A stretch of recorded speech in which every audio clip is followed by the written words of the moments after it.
Alors, si vous avez vos Bibles, tournez avec moi dans 1er Thessaloniciens.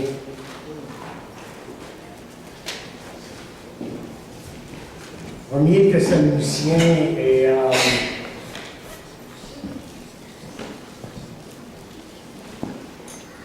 on va lire juste un verset. Juste un verset, parce que les autres, on va les toucher quand même. On va les relire, donc pas besoin de les lire tout de suite. Juste le verset 4 de 1er Thessaloniciens, et je continue sur cette mini-série de messages là, dans le premier chapitre de 1er Thessaloniciens, intitulé « Le salut des élus ». C'est la troisième partie, puis je pense que la dernière partie sera la semaine prochaine. Mais seulement un verset, 1er Thessaloniciens, premier chapitre évidemment, et le verset 4 nous dit « Nous savons, frères bien-aimés de Dieu, que vous avez été élus. » Alors, prions. Seigneur, bénis ta parole, et encore une fois, que ta parole puisse nous donner compréhension. Nous puissions, Seigneur, saisir la pensée que tu as pour nous aujourd'hui, pour que nous marchions dans ton amour et dans ta grâce, pour que nous réalisions ce que c'est d'être ton enfant. Bénis tous et chacun, et dispose nos cœurs pour recevoir maintenant. Et je le prie dans le nom de Jésus. Amen. OK, la semaine dernière, je n'ai pas pu finir le message. Mais j'ai fini en vous parlant de ce que ça signifiait d'être comme Jésus. Vous vous rappelez, je vous ai parlé de ça. Qu'est-ce que ça signifie d'être comme Jésus? Et on a appris que être comme Jésus, c'est de poursuivre la sainteté. C'est d'être dominé par son amour. Et parfois, de souffrir. Et que ça, c'est vraiment ce que c'est de ressembler à Jésus. Sainteté, amour et souffrance. Et donc, l'apôtre est en train de dire, il parle ici à ces jeunes chrétiens dans cette jeune église. Il dit, je suis convaincu que vous êtes ces élus. Je sais que vous êtes élus parce que vous imitez le Seigneur, mais même avant ça, vous vous imitez nous-mêmes. OK? Donc ça, c'est une indication que ces gens-là étaient vraiment des élus. Sixièmement, au verset 6, au milieu du verset 6, il dit « En recevant la parole au milieu de beaucoup de tribulations avec la joie du Saint-Esprit. » Alors voici maintenant la sixième marque qui identifie les élus. Une joie que je dirais exceptionnelle, supérieure. Parce que l'apôtre ne parle pas seulement ici d'une vie nouvelle, mais d'une joie surnaturelle qui accompagne celui qui est vraiment un enfant de Dieu. Et là, je veux que vous saisissiez la pensée ici, là. Parce que l'apôtre nous donne une belle description de ce qu'il veut dire ici. Et en somme, il dit, je n'ai aucune réserve sur la réalité de votre foi. Parce que c'était votre espérance, ou votre expérience, je devrais dire, de recevoir la parole dans beaucoup de tribulations avec la joie du Saint-Esprit. Écoutez, vous pouvez reconnaître un vrai croyant, un vrai enfant de Dieu, puisque peu importe jusqu'à quel point les choses sont difficiles, il ne perd pas sa joie. Et lorsqu'il dit c'est en recevant la parole, il parle de l'Évangile, évidemment. Et là, à partir du verset 6, vous vous rappelez, je vous ai dit la semaine dernière que Paul ici se penche sur leur conversion, ce qui est vraiment arrivé lorsqu'ils se sont tournés vers Dieu. Et de la façon qu'ils ont répondu à la prédication de la parole de Dieu, la façon qu'ils ont réagi. Et lorsque Paul dit ici, quand la parole est venue et que vous l'avez reçue à travers beaucoup d'afflictions, littéralement ce qu'il est en train de dire ici, à travers de grandes souffrances. À travers de grandes souffrances. Alors, vous vous souvenez de ce qui s'est passé, n'est-ce pas? On se rappelle que dans Actes 17e chapitre, que Paul est entré évidemment dans les synagogues, ou dans la synagogue, pas les, mais il y en avait probablement juste une, aux 3 sabbats.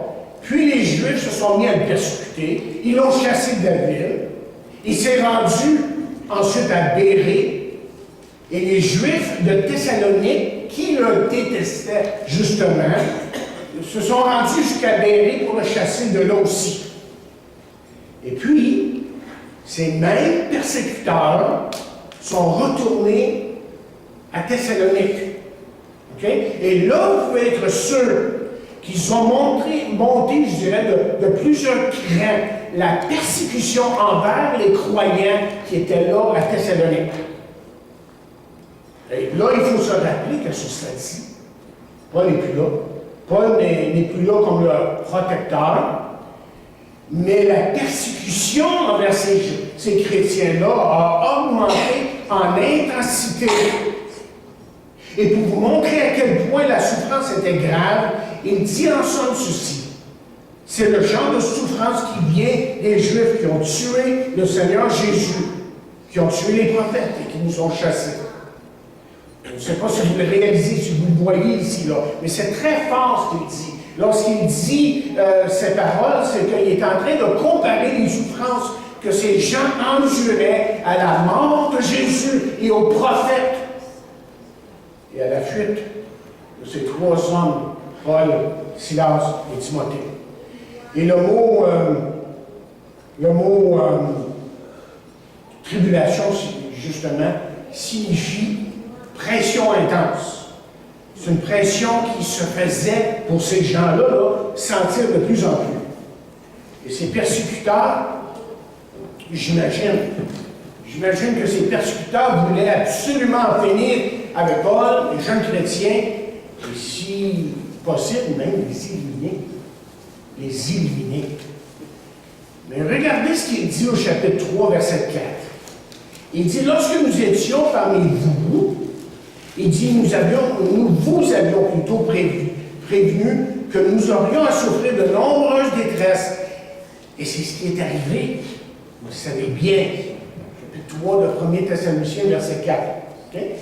Donc, ce qu'on voit ici, c'est que déjà, Paul les avait avertis. Et pour lui-même et pour eux, là, ils allaient souffrir. Il n'y a aucun doute de ça dans son esprit. Ça faisait partie de son expérience en tant que prédicateur. Mais dans 2e Thessaloniciens, 1er chapitre, verset 4, qu'est-ce qu'il dit? Là, il parle aux mêmes chrétiens. Un peu plus tard, il va dire, nous sommes même fiers de vous et dans les églises de Dieu, nous pouvons vous citer un exemple et dire qu'au milieu de toutes les persécutions et les afflictions que vous avez endurées, vous restez fermes, patients et fondés dans la foi. Ce qu'on voit ici, on voit que cette petite église, d'abord, était vraiment persécutée.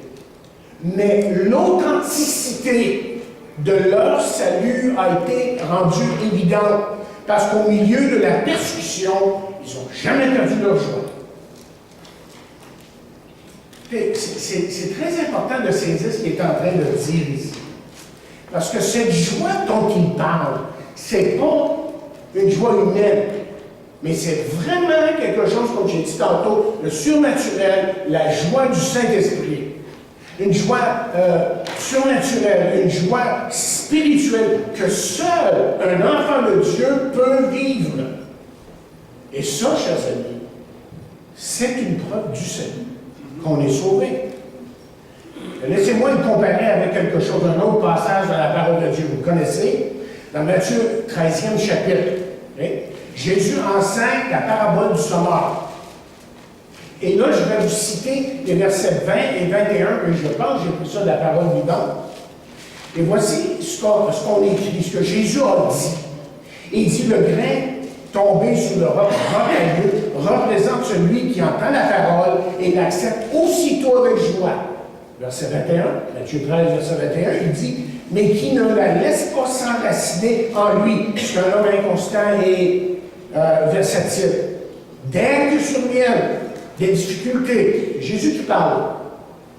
Qu'il faut souffrir ou être persécuté à cause de la parole, il abandonne tout. Tout. Vous remarquez? Il dit qu'il y a des gens qui reçoivent la parole avec joie, mais que lorsque la pression se fait sentir, que lorsque les choses vont mal, par exemple, ou que les choses deviennent plus difficiles, ils sont plus là. Et pourquoi? Pourquoi?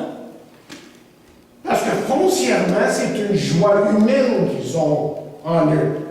C'est une sorte de joie psychologique. Peut-être même, et je vois beaucoup de chrétiens comme ça, une joie juste émotionnelle, qui est purement émotionnelle. Ce qui fait que c'est une sorte de fausse joie qui leur fait croire qu'ils sont un enfant de Dieu. Et il se peut que ces gens-là soient venus à une église là, pour faire partie d'un groupe pour un certain temps, et ça les a fait plaisir de faire partie d'un groupe, et puis c'est une affaire sociale un petit peu, là, tu sais, on va, parce qu'il y a beaucoup de social et des choses comme ça, où ils sont allés à cette église pour alléger une certaine culpabilité, ou peut-être que pour eux, que c'était tout simplement une sorte de besoin émotionnel qui devait être satisfait, mais ce n'était pas la joie du Saint-Esprit. La persécution, les épreuves sont venues, et tout d'un coup, ils ne sont plus là. Ils n'ont pas compris qu'il y a un coût à être chrétien. Pas dans le sens pour devenir chrétien, parce que c'est toujours par pure grâce. Mais si on est pour s'afficher comme chrétien, ça c'est autre chose. Et c'est là qu'on ne les voit plus. C'est là qu'ils sont partis. Regardez ce que Paul dit. Paul est méchant cette fois-ci. Il dit, ils sont sortis du milieu de nous. 1 Jean 2, 19. Ils sont sortis du milieu de nous. Mais ils n'étaient pas des nôtres. Car s'ils avaient été des nôtres, dit-il, ils seraient restés avec nous. Mais cela est arrivé afin qu'il soit clair que tous ne sont pas des nôtres. Non, on parle des gens qui sont dans une église locale. Que ce soit clair. C'est pas tous ceux qui sont là, qui sont des enfants de Dieu. Et dans Matthieu 13, je ne vais pas aller là, parce que je sais que je pourrais m'étendre, vous allez voir là, que le royaume de Dieu est composé de d'ivraie et de bon blé. Ils sont tous ensemble. Mais qui est vraiment enfant de Dieu? Dans ça, c'est une autre affaire, une autre question. Mais comprenez-moi bien que le vrai chrétien, là, et c'est seulement par la grâce de Dieu, et lui, il peut affronter les épreuves. Il peut affronter les conflits, les afflictions. Vous savez pourquoi? Parce que la joie du Saint-Esprit le soutient. C'est quelque chose qui est surnaturel, qui vient de Dieu. Et donc, qu'est-ce que Paul est en train de dire ici? Il est en train de dire à ces jeunes chrétiens, je vous regarde. Et je vois la joie du Saint-Esprit. Je vous regarde et je vois la joie du Saint-Esprit qui tombe. Et dans Actes 5, nous voyons là, les apôtres qui sont devant le Saint-Hédrin. On va se donner un exemple ici, OK? Et le Saint-Hédrin, ça c'est un regroupement de 70 personnes, pharisiens, sadducéens et scribes. 70 personnes qui portent des jugements de certaines différentes situations qu'ils ont fait envers Jésus, évidemment. Ils ont condamné Jésus, évidemment. Et le Saint-Hédrin qui regroupe justement ces 70 personnes-là ont interdit, vous vous rappelez, dans Actes 5, aux apôtres de prêcher le nom de Jésus. Et après avoir délibéré pour un certain temps entre eux, là, le Saint-Hédrin lui a décidé de les laisser partir, les libérer. Mais avant de les libérer, ils ont ordonné aux gardes de les battre de verge. Et c'était pas une petite affaire, ça. Quand on se faisait battre de verge, en ce temps-là, c'était pas une petite affaire. On pouvait littéralement faire mourir un homme avec le fouet. Alors, ils les ont battus de verge, et ensuite, probablement, on les a interdit de parler à nouveau de Jésus. Et là, dans le chapitre 5, il a dit qu'ils sont partis de la présence du conseil ou du Sanhédrin, faisant quoi? Acte 5, 41. Qu'est-ce qu'il dit?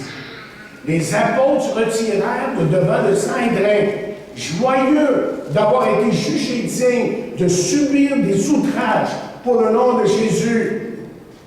Et qu'est-ce qu'ils faisaient? Bien, chaque jour, dans le temple et dans les maisons, ils ne cessaient d'enseigner et d'annoncer la bonne nouvelle de Jésus. C'est ça.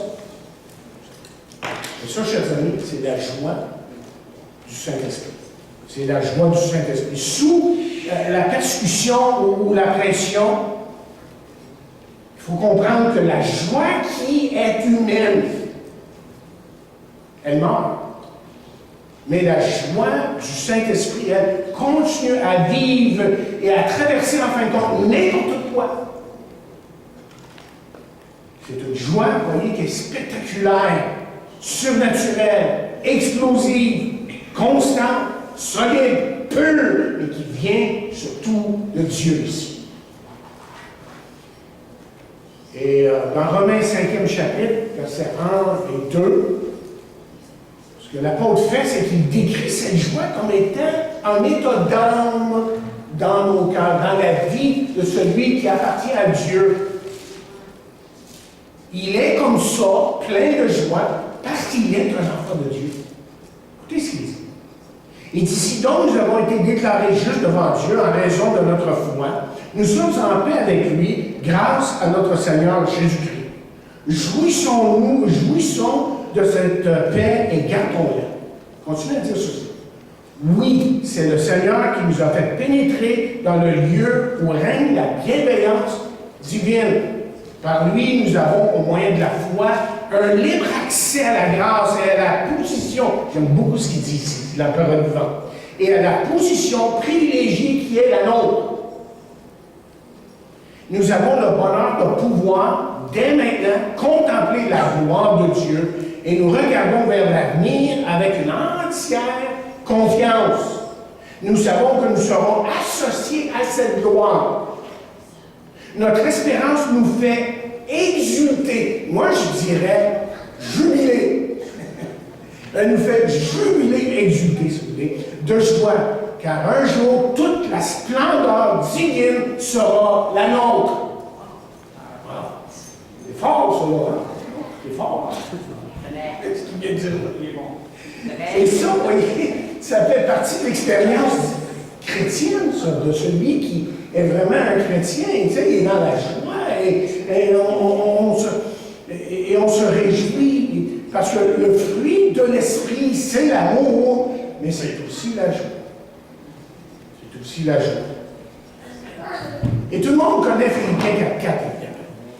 Mais là, je vais vous faire un tour et je vais vous lire dans Parole vivante. Parce qu'il dit quelque chose que je n'ai pas trouvé dans d'autres traductions. Qui est très bien. Il commence le verset dans Parole vivante en disant ceci. Au revoir, mes amis. Où tu t'en vas, moi? On va dire là, au revoir, mes amis. Puis ensuite, il fait suivre, il dit ceci. Réjouissez-vous devant le Seigneur. Je répète, réjouissez-vous. OK, mais moi, je vais vous lire ici. Il dit, réjouissez-vous en tout temps d'être dans la main du Seigneur et de tout ce qu'il est pour vous. Oui, je le répète, trouvez votre joie en lui. Savez-vous où Paul était quand il a écrit ces paroles-là? Exactement. Il était en prison, dans un donjon, attendant. Il attendait d'être décapité. Puis il dit, réjouissez-vous! Wow! Minute, là! Ah, mais c'était pas n'importe quelle joie. Hein? C'était pas n'importe quelle joie. Mais celle venant de Dieu lui-même, celle venant du Saint-Esprit, c'est la joie du Saint-Esprit. Et donc, Paul est en train de dire, ici, écoutez bien, là, il est en train de dire aux Thessaloniciens, je sais que vous êtes élus, je sais que votre foi est réelle parce que je vois la joie. Je vois la joie qui est dans votre cœur. Comment pouvez-vous reconnaître une personne vraiment sauvée? On va ajouter un mot. Vous savez, j'ai plusieurs mots ici, juste pour résumer ce qu'on est en train de dire à travers ces messages. On va ajouter jubilation. C'est parce qu'il jubile. Il est dans la joie, jubile. Donc, on ajoute cette caractéristique-là à notre liste. On a parlé de production, hein, que la foi produit, elle marche, est toujours accompagnée de quelque chose. On fait des œuvres pour être sauvé, mais à cause qu'on est sauvé. L'affection de l'amour, on parle de l'affection, la continuation, on a de l'espoir. La présentation, on a entendu l'Évangile, et c'est cet Évangile-là qui a changé nos vies. Ensuite, il nous a parlé de transformation. Vous vous rappelez, je vous ai parlé de vie nouvelle la semaine dernière. Complètement transformé. Après, je regarde, je sais que vous êtes des élus, parce que votre vie est tellement différente. Il y a un changement radical, on va voir ça encore plus la semaine prochaine. Et ensuite, il y a la jubilation. Donc, les élus sont facilement reconnus par une foi qui produit, un amour qui travaille, un espoir qui persévère, une prédication puissante qui a touché leur vie, une vie nouvelle et une joie qui vient du Saint-Esprit. OK, allons à la 7e caractéristique. Et au verset 7, suivez-moi. Il dit en sorte que vous êtes devenus un modèle pour tous les croyants de la Macédoine et de l'Achaïe. Évidemment, de quoi est-ce qu'il parle ici? Bien, il parle d'un comportement qui est exemplaire de leur part. Et le mot modèle signifie dans le grec une reproduction exacte. Vous êtes, autrement dit, ce qu'il est en train de dire ici, c'est que vous êtes devenu un modèle pour les autres. Et quelqu'un a écrit ceci, j'ai trouvé ça intéressant, en préparant ce message. Il dit, les imitateurs ont valu la peine d'être imités. Les imitateurs ont valu plutôt la peine d'être imités. Ça, c'est très intéressant. Les imitateurs ont valu la peine d'être imités. Et il dit ensemble ceci, vous êtes devenus des reproductions des reproductions exactes pour tous les croyants de la Macédoine. Mais la Macédoine, si vous vous rappelez, j'en ai parlé il y a quelques semaines, c'était le nord de la Grèce. Il dit, vous êtes devenus une reproduction exacte de Christ, de la vie chrétienne, pour tous ces croyants-là. Ensuite, il parle de l'Achaïe. Ça, c'est dans le sud. La sud, c'est le sud de la Grèce, OK? Puis il dit que pour ces chrétiens-là, vous êtes vraiment un modèle. Donc, imaginez, cette petite église-là était un modèle pour toutes les autres églises. Vous voyez, leur comportement était si distinctement chrétien que Dieu était honoré dans leur comportement, leur vie exemplaire. Et ces gens-là, autrement dit, ne parlaient pas seulement de Jésus, mais ils marchaient comme Jésus. L'important ici, là, parce que 1er Jean 2, verset 6, nous dit, celui qui dit qu'il demeure en lui, bien, doit marcher aussi, comme il a marché lui-même. Et là, ce qui est intéressant ici, et je pense à notre Église, quand je n'ai pas choisi de Thessaloniciens pour rien, parce que je pense qu'on ressemble un petit peu à cette Église-là. Vous savez, ils sont devenus des modèles, malgré le fait que c'était peut-être pas une Église aussi organisée que ça pourrait l'être. Ils étaient une petite Église dans une mer païenne. Tout était païen autour d'eux, là. Il n'y avait rien de chrétien. Et pourtant, l'Esprit de Dieu travaillait en eux et parmi eux. C'est pas qu'ils étaient parfaits, là. Non, Paul leur dit à un moment donné, je veux compléter ce qui manque à votre foi.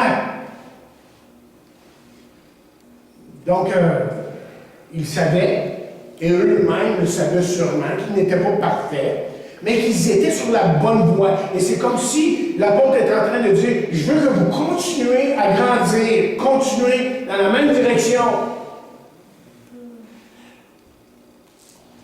Alors, ils sont devenus quoi? Mais utilisons un autre mot, OK? Illustration.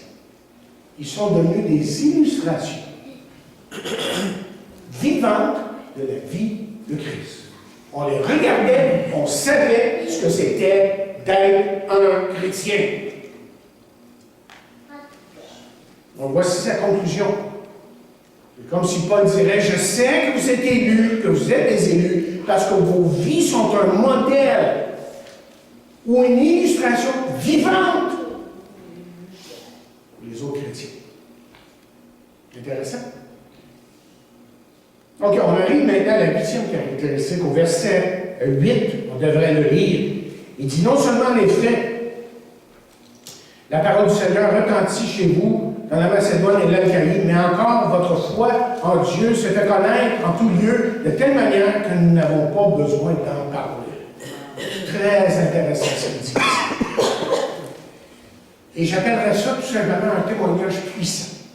Si on doit donner une caractéristique à cette Église-là, c'est qu'ils avaient un témoignage puissant. Et vous savez, lorsque le témoignage d'un enfant de Dieu est fort, est évident, mais ça ne nous laisse aucun doute quant à sa conversion. Nous avons une belle illustration dans ce verset. Parce que Paul est en train de dire, je vois votre foi qui fonctionne, je vois ton amour qui travaille, je vois toutes ces autres qualités que j'ai mentionnées, mais je vois aussi que votre témoignage est fort. Et l'épreuve la rendent, ou l'épreuve rend celui-ci évident. Et quelqu'un a écrit ceci. Il dit, regardez le verset 8. C'est absolument merveilleux, écrit-il. C'est la plus grande déclaration, je pense, dans l'une des épîtres qui ait jamais été écrite sur le zèle évangélique d'une Église. Ils étaient l'Église modèle pour accomplir la grande commission. La grande commission, c'est quoi? C'est Matthieu 28, 19, qui dit « Allez par tout le monde, allez prêcher la bonne nouvelle ». Il dit, ils étaient l'Église modèle pour accomplir la grande commission. L'Église selon laquelle nous devrions nous modeler. Je pense que c'est John MacArthur qui a écrit ça. Et donc, le verset 8 nous dit, encore une fois, car la parole du Seigneur a retenti de chez vous. C'est toute une déclaration ici. Parce que la parole du Seigneur, d'abord, ça nous parle de l'Évangile, de la vérité divine qui sauve, et que cette vérité-là a retenti. C'est comme s'il disait, c'est de vous que le tout a commencé. Vous êtes comme le point de départ pour toute la Grèce, là, en ce qui a trait à l'Évangile. Ça a commencé avec vous. Mais allons, creusons un petit peu plus loin ici, parce qu'on va découvrir des choses. Parce que le mot retenti, en grec, est utilisé ici seulement dans le Nouveau Testament, et il signifie littéralement un bruit de trompette. Un bruit de trompette. Et que cela signifie de sonner très fort et avec beaucoup d'intensité. Tu sais, je ne joue pas de trompette, j'ai aucune idée. Le mec qui se tremble et il souffle fort. OK? Et c'est quoi l'idée ici? C'est quoi l'idée ici? L'idée qu'il partage, c'est que c'est une prédication qui sort de cette Église-là, qui sort de la vie de ces chrétiens, une prédication qui est forte et même agressive. Autrement dit, on parle ici de gens qui sont extrêmement audacieux. C'est en train de dire. Cette Église-là, dans cette Église-là, se trouvent les chrétiens qui sont extrêmement audacieux. Et on nous dit que le mot retenti est utilisé aussi dans d'autres écrits, pas nécessairement la Bible, pour parler d'un tonnerre très bruyant. Il est en train de dire, hey, c'est comme ça de chez vous. C'est ça qui sort de chez vous. Un témoignage qui est puissant. Les Thessaloniciens n'agissaient pas de façon subtile ou avec finesse, là. Non, ils avaient bien appris l'apôtre Paul. Pour le peu de temps qu'il était là, il les a tellement bien enseignés. C'est des gens qui n'étaient pas hésitants, autrement dit, en ce qui a trait à propager la parole de Dieu. Ce pas des gens qui ont fait une excuse, mais tu sais, je t'en parle, mais j'espère que ça ne te dérange pas. Là, hey. Non. Ils n'ont pas non plus, ça c'est mon mot à moi, Ils n'ont pas essayé de chocolater l'Évangile. Ça, bon, en tout cas, ça veut dire d'appuyer avec des choses, belles choses, puis dire des choses plaisantes pour attirer les gens. Ils n'ont pas fait ça. Ils l'ont dit comme c'était. Comme ça devait être dit. Et on nous dit aussi que le temps du verbe en grec indique une trompette qui se fait entendre continuellement. Le verbe dans le grec, c'est que c'est une trompette qui sonne constamment. Qu'est-ce qu'il est en train de nous dire ici, Paul? Il est en train de nous dire que ces gens-là, ce n'étaient pas des chrétiens à temps partiel. Ce n'étaient pas des chrétiens à temps partiel. Et si vous côtoyez ces gens, si vous veniez dans leur présence, soyez sûr que vous entendriez parler de Jésus. Il n'y a aucun doute de ça. Et souvenez-vous là, que cette Église existe que depuis quelque temps, quelques mois même. Et déjà, tout le monde là, autour d'eux sont au courant. Leur message retentissait non seulement en Macédoine et en Achaïe, mais on dit dans le texte aussi en tout lieu. Et ça, c'est intéressant parce que si on fouille un peu, comme je vous ai déjà partagé il y a quelques semaines, c'est qu'il y avait cette route ignatienne qui passait à travers Thessalonique, et cette route-là se rendait l'Orient, l'Occident, ça se rendait partout, et on pouvait se rendre en Europe, et pas loin, il y avait la mer de la Méditerranée, je dis bien. Et là, bien, les bateaux venaient, rentraient dans la ville, et les gens qui avaient affaire à ça rentraient, et ils entendaient parler de l'Évangile. Tout le monde entendait parler de l'Évangile.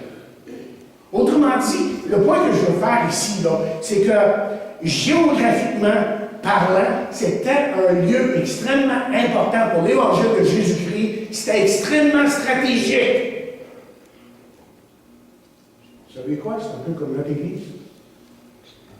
On est en plein milieu, la Bible. Et c'est de là,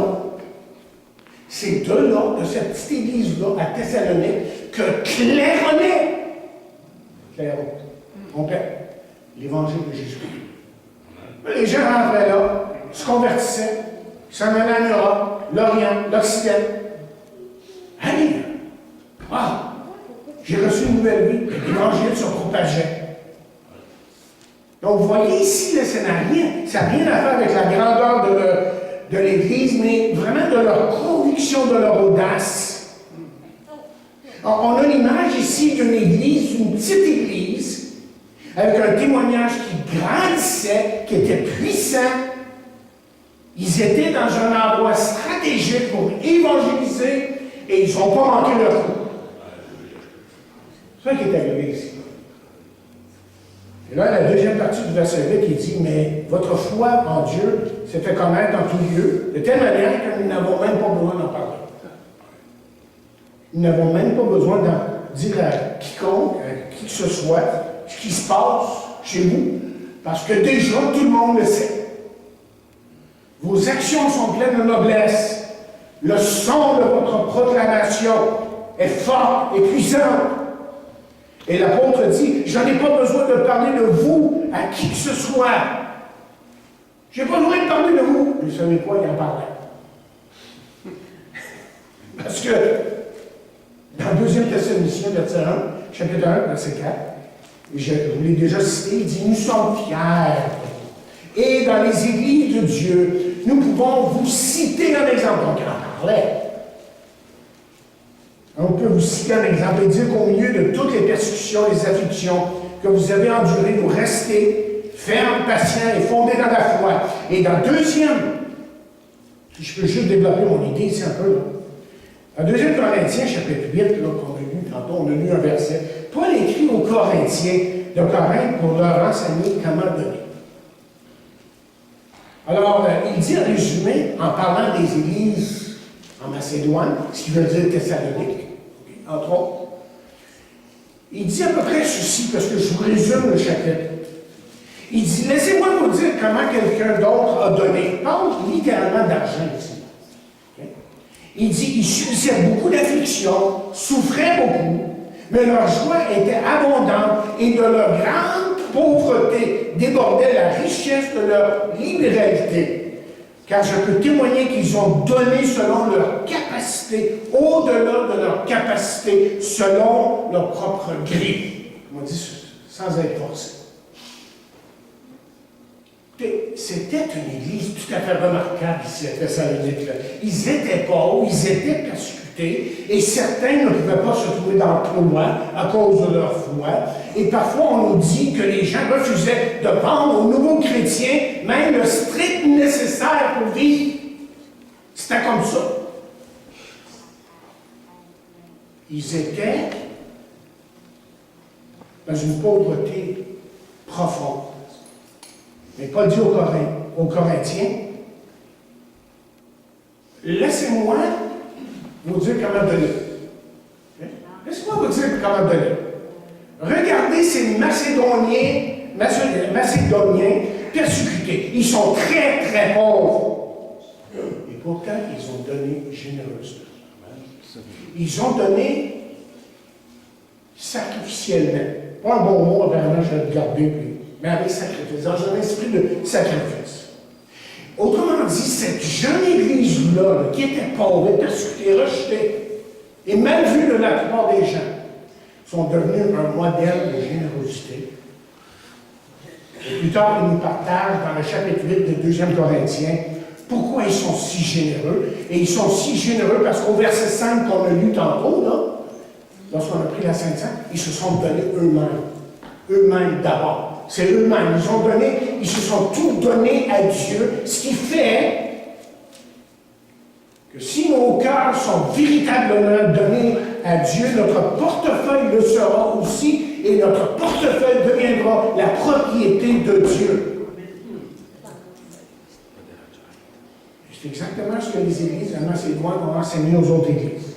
C'était une église remarquable. Si remarquable que dans les quelques mois de leur existence, tout le monde les connaissait. Paul n'avait pas besoin de dire un mot parce que leur foi, leur générosité, leur amour, leur sacrifice, leur dévouement, leur dévotion et la prédication de l'Évangile étaient connus de tous. Et voyez le début du verset 9, encore une fois. Il dit car on raconte à notre sujet quel accès nous avons auprès de vous. Dans la vieille Darby, on écrit car eux-mêmes racontent de nous quelle entrée nous avons eue auprès de vous. Il faut s'arrêter là juste pour un instant. Qu'est-ce qu'il veut dire par eux-mêmes? Mais il parle des gens de partout. Il dit que les gens partout nous parlent de vous. Ils nous disent quel genre de réception nous avons eu ou reçu de vous. Ils m'approchent et disent, ouais, tu es au courant de ce qui se passe à Thessalonique? Es-tu vraiment au courant de ce qui se passe là dans cette église-là? C'est vrai. Partout où je vais. Et là, je vous résume sa pensée ici. Au lieu que je leur parle de vous, c'est que tout le monde me parle de vous, les chrétiens, à Thessalonique. Et il rapportait le genre de réception que nous avons eu auprès de vous et comment vous avez répondu à notre prédication, comment vous avez réagi. Et votre élection, autrement dit, est attestée ou confirmée par la proclamation. Comment peut-on reconnaître ceux qui sont des élus? Je vais vous dire, c'est très simple. C'est pas compliqué du tout. C'est qu'ils ont le désir de parler de Jésus. C'est ça. Aussi simple que ça. Ils ont le désir de parler de Jésus. Ils ont le désir de parler de l'Évangile. Et il dit en somme, en résumé, je sais que vous êtes des élus parce que la parole a retenti. Et le mot retenti, c'est drôle, j'ai oublié de le mettre dans mes notes. Et c'est vrai que c'est aussi le sens du mot, c'est le mot écho. Il fait écho. Il fait écho. Votre témoignage, il fait écho. Tout le monde est là, puis tout d'un coup, waouh! Quelle merveilleuse église! Quelqu'un dit, quelqu'un qui n'a pas intérêt à parler de Jésus peut se poser sur des questions sur sa conversion. Donc l'élection est aussi attestée par la proclamation. Et c'était tellement vrai. C'était tellement vrai pour ces jeunes chrétiens ici. Donc est-il étonnant que Paul reconnaît dans ces gens. Hein, parce que rappelez la question, là, ou la question qu'on s'est posée. Nous, lorsqu'il dit, nous savons, frères bien-aimés de Dieu, que vous avez été élus. La question, c'est, comment tu le sais? Comment est-ce que tu sais qu'ils sont des élus? Et là, il nous donne la réponse dans ce chapitre. Ils avaient une foi qui était à l'œuvre, un amour qui travaillait, un espoir qui persévérait. Ils avaient reçu une prédication puissante qui avait changé leur vie, une vie complètement transformée, la joie aussi. Ils avaient la joie qui venait du Saint-Esprit. Ils avaient un comportement exemplaire. Ils étaient un modèle. Toutes les autres églises, et enfin, ils avaient un témoignage puissant. Ça, c'est toutes les caractéristiques de quelqu'un qui est sauvé, qui est élu. Et ça laissait aucun doute dans l'esprit de Paul que c'était les enfants de Dieu. Maintenant, ceci dit, je termine avec ceci. Parce que ça serait trop facile pour vous, pour moi, de regarder les gens et de les juger. Laissons la parole de Dieu le faire. Et laissons, chers amis, Dieu, par son Saint-Esprit, toucher le cœur des gens. Ceux qui ont déjà été touchés, qui se sont éloignés, ceux qui peut-être ont entendu l'Évangile ou qui n'ont jamais vraiment répondu. Mais une chose est sûre, c'est que la conversion et la vie en Christ, ça c'est une affaire qui vient de Dieu. C'est Dieu qui sauve. Et c'est Dieu qui nous appelle à lui aujourd'hui. Que Dieu nous bénisse, que Dieu nous garde et que cette parole-là, cette semaine, nous garde aller dans sa présence, jour après jour. Amen.